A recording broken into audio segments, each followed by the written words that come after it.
does someone's inauthenticity and fakeness, does that mean that we should stop engaging them or emotionally or relationally shut them off? I think in some cases, I think it's fine to, right? Depending on the scenario and stuff. But if it's somebody that we may see on a regular basis, because and I told my daughter, I'm like, that's me. Like, I am that guy. I am the guy who has been quote unquote inauthentic. Now, it's not been conscious, right? I haven't consciously been inauthentic and consciously insecure, but now that I've got a little bit of EQ and can reflect now and look back, I definitely, have overcompensated on my personality, my influencer, sanguine personality, because of my insecurities and therefore probably my inauthenticities. Welcome to the EQ Gangster podcast, where you will learn practical tools to grow your mental and emotional health and intelligence to be the best version of yourself, both at work and at home. It is real, raw, and transformational. The journey of emotional growth isn't easy, but it's worth it. I believe in you.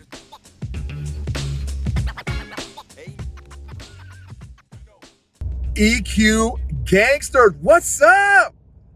For those of y'all that are on the YouTube channel, you can see, boom, today the kid just got her first vehicle ever. Her first truck. She got a pickup truck. What? Which was my first vehicle. I had a little pickup truck. I had a little 2-door, old school, 2-color, blue and rust, little Toyota 2-door pickup truck. It had like a V2. I almost had to do Barney Rubble ops on it, y'all, which for you young kids, like that's an old school, man, what do you even call those? What do you call the comedy, Sunday morning cartoons. No, like cartoons. Barney Rubble's a cartoon thing way back in the days. Anyway, so last night I went to it's a new-ish gym. I've been to it once before, but like 6 months ago, got a chance to go to it again. Oh, and let me tell you the episode. The episode today is going to be insecurities and authenticity and fakeness. Is kind of the gist. Those combinations there. So went to a gym last night. Awesome. And because we're still kind of doing holiday ops right now, not a lot of people, handful of people, bigger dude, not as tall as me, but like much more solid than me, a lot more muscles than me, solid blue belt, physics guy, super good dude. And I think he was maybe mid-30s, somewhere in there. And then young guy, purple belt, 24, 25 years old, and shredded like cheddar cheese, been rolling as long as me, fast as grease lightning, went through my guard like hot knife through butter.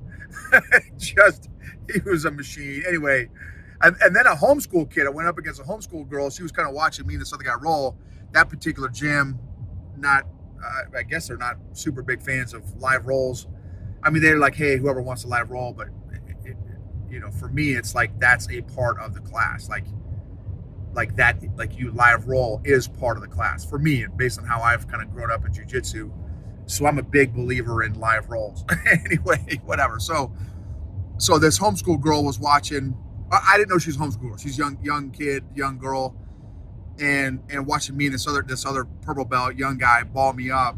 And so we got done, probably a good 10, 15 minute roll. And so I said, hey, she was still sticking around. I said, hey, you want to roll real quick? Because I love rolling, y'all. And so she's like, yeah, sure. So boom. So she's super strong kid, probably some farm kid, homeschool kid, super great young lady.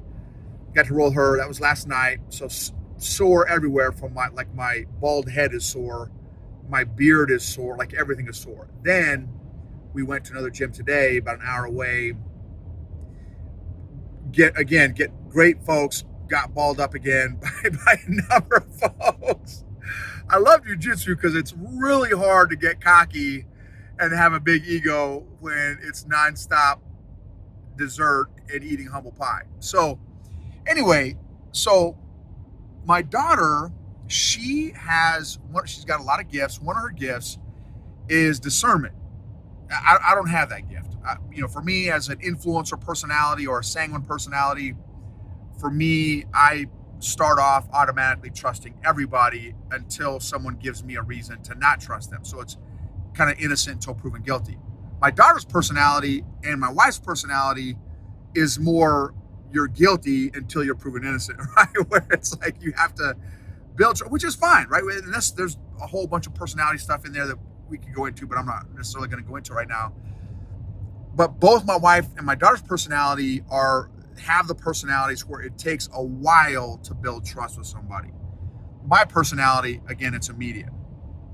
And again, also with my personality, I don't, and along with my emotional dysfunction of being a people pleaser addict for most of my life, and thank God I'm healed a bunch from that. Not fully. I think I still have some more of that to work on and stuff.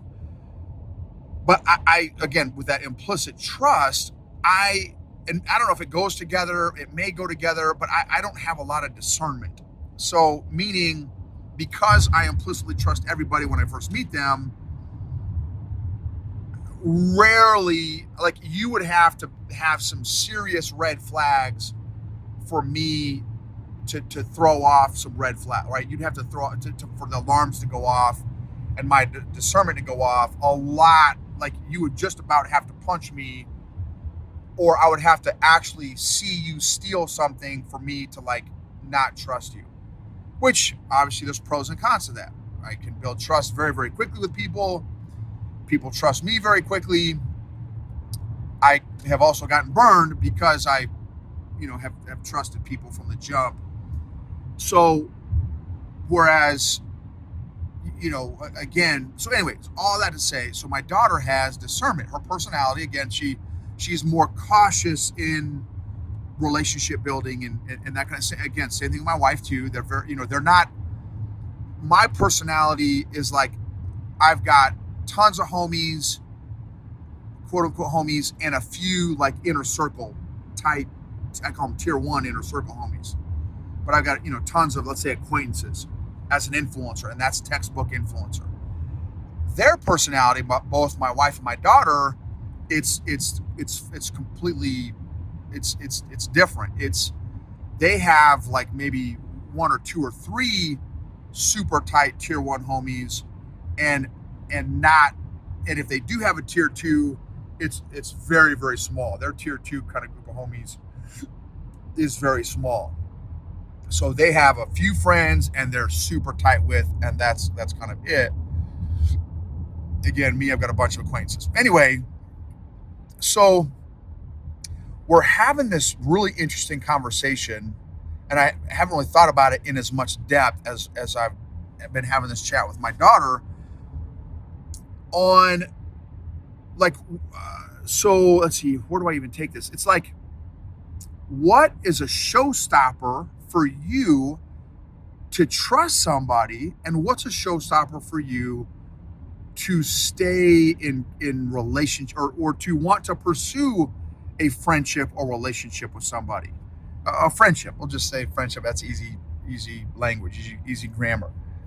So one of the, and I'm sure we all have pet peeves in relationships. I'm sure we all do. So one thing that's very attractive for I think I can speak for myself, my wife, and my daughter, is authenticity. Is people, we've got a couple friends who are, what you see is what you get. If they're happy, they say they're happy. If they're upset, sad, mad, angry, they tell you they're sad, mad, upset, angry. Like there's no mind games. There's no, man, I wonder how so-and-so is feeling today. I wonder, with these couple folks that we've got in our lives, what you see is what you get. If they're annoyed, if they're happy, like whatever the emotion is, they just tell you, here's where I'm at today. Or they'll say, hey, I don't like your beard. I don't like bald-headed people. I don't like jujitsu, whatever, right? They're just, but that's it. They don't like hold it against you and say, oh, you suck because you do jujitsu or because you have a beard. It's like, I told you I don't like your beard, and that's it. They don't, whatever. And that's awesome, whatever. And now, thank God, I'm not a people pleaser anymore. I don't care. If you don't like my beard, great. It's my beard. It's not your beard. You don't have to like it. So we all like authenticity, and not just like it, but value it in relationship and appreciate authenticity in a relationship. Now, here's another interesting dynamic. And then this is, not obviously non-professional opinion. I'm not a psychologist. I'm not a psychiatrist. In my 30 years or however long I've known my wife, I don't think I have ever seen her display any insecurities.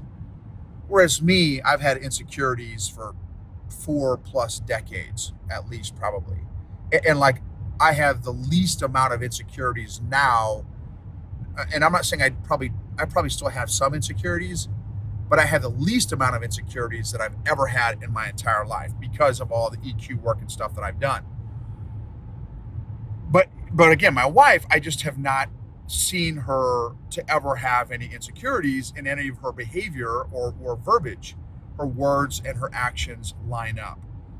Well, my daughter, again, from my non-professional, non-psychologist, non-psychiatrist perspective, I have not seen any glaring insecurities from my daughter either, because she's very much like my wife. What you see is what you get. If she's happy, you know it. If she's sad, well, she's kind of got a good kind of poker face. But more often than not, it's not that she hides it, because if we ask, she'll tell us, hey, you feel it? Well, I'm feeling a little off, or like she'll kind of, a lot of times will tell us kind of, if we ask how she's doing, how she's feeling, and be real. I don't think she's blown smoke up our rear end a whole lot in her life. And so, and I told her, I said, man, that's, as a guy who works in the EQ space and works with a lot of very, a lot of leaders, it's my non-psychologist, non-psychiatrist perspective that I think the majority of people have insecurities. That, and she made an interesting connection that I don't think I've ever made before, of, as a result of insecurity, and I think this is true about me, as a result of my insecurities, I probably cover those gaps, and I'm going to call the insecurity a gap. I think I've covered some of my insecurities, some of those gaps, some of my insecurities with fakeness, with some other aspect of my personality or whatever, to try to cover or compensate for my insecurity. So I just had never thought about the connection between fakeness and insecurities and authenticities, like those three things together. I've never juxtaposed those three concepts together before. And I think they're just super, I think they're tied. I think they're absolutely tied. I just had never kind of put those all together like that. Because for my daughter, that's a big turnoff. Someone that's inauthentic and insecure is a big turnoff. And I think, for extreme, but here's what's been fascinating is watching her, is she has that gift of discernment. Because some people, I'm like, they're not insecure or they're not fake. But then after I watch them a little while, I'm like, crap, she's right. So she notices like finer details, or is able to pick up finer details than I do, even though I've been studying people like probably 2 or 3 times longer than she has. She's better at this aspect of jujitsu, using jujitsu as an analogy, than I am, right? She's better at leg locks, for example, than I am. And so she can pick up on some of those insecurities and fakeness stuff than I do. So I've got to really look for it. But now here's the thing that we kind of talked about also is, does someone's inauthenticity and fakeness, does that mean that we should stop engaging them or emotionally or relationally shut them off? I think in some cases, I think it's fine to, right? Depending on the scenario and stuff. But if it's somebody that we may see on a regular basis, because and I told my daughter, I'm like, that's me. Like, I am that guy. I am the guy who has been quote unquote inauthentic. Now, it's not been conscious, right? I haven't consciously been inauthentic and consciously insecure, but now that I've got a little bit of EQ and can reflect now and look back, I definitely, have overcompensated on my personality, my influencer, sanguine personality, because of my insecurities and therefore probably my inauthenticities. And so anyway, super interesting conversation. So how about you? Like, do you have some insecurities or some inauthenticities in there? Is there an aspect of your personality that you are compensating or overcompensating for some of those insecurities? And another book, there's a great book called Becoming a King. It's kind of mostly for dudes, but it's got some fire stuff in there. It's by Morgan Snyder, Becoming a King. And he talks about the concept of the false self, that everybody has a false self and a true self. And, how do we, there's a verse in the Bible called John chapter 3, verse 30. It says, God, I pray that you would become greater in my life and that I would become less. And it's that whole concept of, trying to not, to try to minimize that false self, our insecure self, our inauthentic self, so that we can be totally, truly genuine. Because for me as a people pleaser addict, I would constantly try to seek the validation, approval, and affirmation from everyone else around me. And now, I'm sure there's still some of me that still kind of maybe on the super DL wants that and desires that. But now it's not top of mind. It's not, oh my gosh, I've got to get this guy, I've got to get this lady to like me or to validate me or whatever.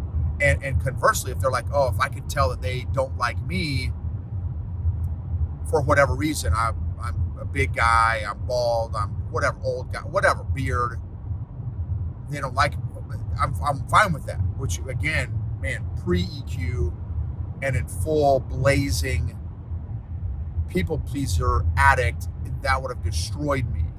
The people who didn't like me before would destroy me. Now it's totally fine. Like, I'm totally fine with that. So what shuts you down in a relationship or friendship? What are some non-negotiables for you? And then how do you build trust? How do you build rapport?